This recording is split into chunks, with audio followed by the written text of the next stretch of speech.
안녕하십니까. 세브란스 병원 김승우입니다. 저는 오늘 시신경 척수염 범주 질환의 재발을 어떻게 판단할지에 대해 말씀을 드리도록 하겠습니다. 시신경 척수염 범주 질환 환자가 재발을 주의해야 하는 이유는 대다수의 환자에서 재발이 일어날 수 있고 재발이 생길수록 신경학적 장애가 누적되기 때문입니다. 기본적으로 시신경 척수염 범주 질환은 재발하는 병입니다. 시신경 척수염 범주 질환 환자 중 90% 이상의 환자는 재발을 한 번 이상 경험하게 됩니다. 그리고 재발이 반복될수록 장애가 누적됩니다. 예를 들어 처음 발병 시에는 시력이 떨어지는 정도였지만 몇 차례 재발이 거듭되면 실명에 이를 수 있습니다. 비슷하게 처음 발병 시에는 걷는 것이 약간 불편한 정도에 그칠 수 있지만 재발이 반복되면 휠체어를 이용하게 될 수도 있습니다. 조금 오래전의 연구이긴 하지만 시신경 척수염 범주 질환이 발병하고 약 5년이 지난 시점에서 41%의 환자는 한쪽 눈을 실명하게 되고 10% 정도는 양쪽 눈을 실명한다는 연구 결과가 있었습니다. 다른 연구에서는 진단 6년 이후 3분의 1 정도의 환자가 영구적인 운동장애를 얻고 23%는 휠체어를 이용하는 것으로 나타났습니다. 그렇다면 시신경 척수염 범주 질환이 재발을 하면 어떻게 해야 할까요? 한 연구에서는 시신경 척수염 범주 질환이 재발하고 2주 이내에 치료를 받는 경우 그렇지 않은 경우에 비해 회복이 잘 된다고 나타났습니다. 다시 말해 시신경 척수염 범주 질환 환자분들은 재발을 신속하게 감지하고 빠른 치료를 받는 것이 중요합니다.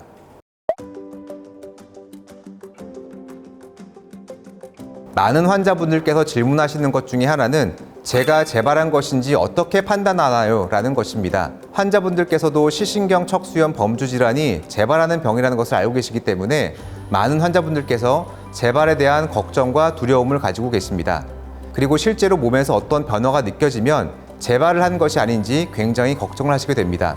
하지만 어려운 점은 새로운 신경학적 증상이 발생하거나 악화된다고 무조건 재발이 아니라는 것입니다. 실제로 시신경 척수염 범주 질환이 재발하지 않더라도 다른 이유로 인해 환자분들의 증상이 나빠지는 경우가 있는데 이를 가성 재발이라고 합니다. 한 연구에 따르면 재발이 의심되어 병원을 찾는 시신경 척수염 범주 질환 환자 중 23%는 가성 재발인 것으로 나타났습니다. 실제 재발인 경우 환자분들께서 받아야 하는 치료와 가성 재발에서 받아야 하는 치료는 완전히 다릅니다. 이와 같이 재발과 가성 재발은 원인도 다르고 치료 방식도 다르기 때문에 이 둘을 구분하는 것이 매우 중요합니다.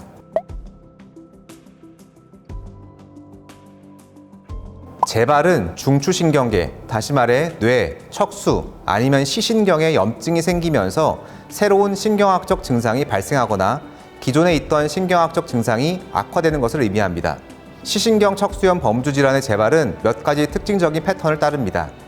시신경염으로 재발할 경우 한쪽 눈 또는 양쪽 눈의 시력이 떨어지고 척수염으로 재발할 경우 하반신 마비나 감각 저하가 나타날 수 있습니다. 그 외에 설명되지 않는 딸꾹질이나 구토, 기면증, 편마비 등의 형태로 나타나기도 합니다. 중요한 점은 재발을 할 경우에는 MRI에서 뇌 또는 척수에 새로운 병변이 관찰된다는 것입니다. 가성 재발은 재발과 비슷한 증상을 보일 수 있지만 MRI에서 새로운 병변이 관찰되지 않습니다. 새로운 병변도 없는데 왜 증상이 나빠지는 것일까요? 이런 경우 증상이 나빠진 것은 시신경 척수염 범주 질환 자체가 나빠졌기 때문이 아니고 뭔가 숨겨진 다른 이유가 있다는 뜻입니다.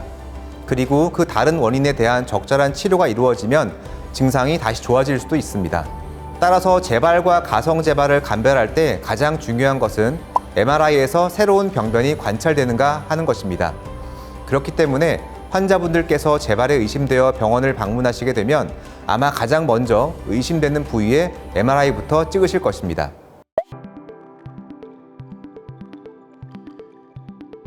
사실 재발의 판단의 가장 중요한 기준은 MRI 결과입니다. 하지만 병원에 오시더라도 바로 MRI를 찍는 것은 아니기 때문에 그 전까지 지금의 증상이 정말 재발인지 가성 재발인지 고민이 될 수도 있습니다. 이 둘을 구분하는 단서 중에 하나는 증상의 경향성입니다. 시신경 척수염 범주 질환이 재발하면 증상이 나날이 악화되고 다른 신체 부위로 퍼지는 경향성을 보입니다. 어떤 증상이 생겼는데 시간이 지날수록 점점 나빠지는 경우에는 실제 재발일 가능성이 높습니다. 그렇기 때문에 빠르게 병원에 방문하는 것이 중요합니다. 반면 가성 재발의 경우 증상이 좋아졌다 안 좋아졌다 하는 불규칙성을 보입니다. 경향성 외에 제가 환자분들께 설명을 드리는 다른 방법이 있는데 다른 사람이 보기에도 이상하면 빨리 병원으로 오세요 라는 것입니다. 실제 재발을 하는 경우에는 증상이 겉으로 드러나는 경우가 많습니다.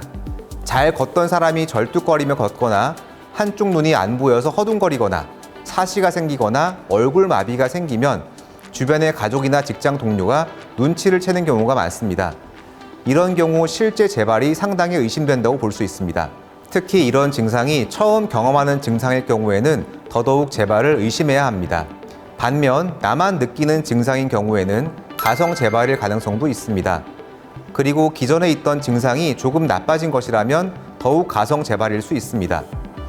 예를 들어 척수염 후유증으로 다리 저림이 있었는데 저림이 조금 심해졌다거나 이전부터 있던 오른쪽 다리 마비가 조금 더 심해진 것 같은데 걷는 모양은 별 차이가 없는 경우에는 가성 재발일 가능성도 있습니다.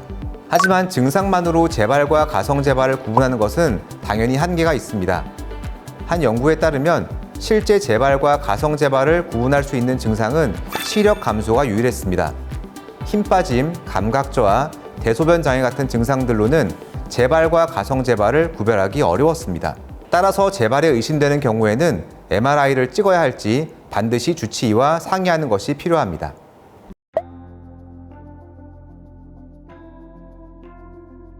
재발은 중추신경계의 염증으로 신경이 손상되어 발생하는 것인 반면 가성재발은 중추신경계의 염증과 관계없이 신경의 전도가 기능적으로 방해받기 때문에 발생합니다.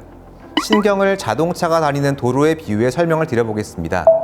재발은 도로가 파괴되는 것입니다. 4차선 도로 중에 2개 차선이 붕괴되어 남은 2개 차선으로만 차량이 다닌다면 당연히 교통체증이 생기겠죠. 이런 상태를 시신경 척수염 이후 후유증이 남은 상태로 볼 수 있습니다.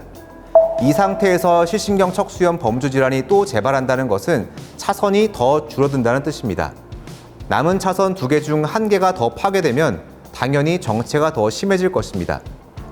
그런데 꼭 차선이 파괴되어야 정체가 심해질까요? 차선이 2개로 줄어든 상태에서 폭설이 내리면 어떨까요? 안 그래도 차선이 2개밖에 남지 않았는데 눈까지 오면 교통체증은 더 심해질 것입니다. 하지만 이런 경우에는 차선의 숫자는 변함이 없고 폭설, 다시 말해 외부적 요인으로 인해 교통체증이 더 심해진 것입니다. 그리고 눈이 멈추고 도로에 눈을 치우면 교통 상황은 당연히 원래 수준으로 회복될 수 있습니다. 이렇게 신경이 파괴되지는 않지만 다른 이유로 신경이 잘 작동하지 않는 상태가 가성재발입니다. 이와 같이 가성재발은 신경계의 직접적인 손상보다는 이미 손상된 신경에 외부 요인이 더해져 신호 전달이 잘 되지 않아 발생합니다. 그렇다면 신경의 기능을 떨어뜨리는 외부 요인에는 어떤 것들이 있을까요? 일반적으로 가성재발은 환자분들의 컨디션이 안 좋아지는 상황에서 발생합니다. 가장 흔한 원인으로는 감염이 생기거나 통증이 생기거나 자율신경계 이상이 생기는 경우가 있고 그 이외에 발열, 탈수, 전해질 불균형, 운동 때문에 발생할 수도 있습니다.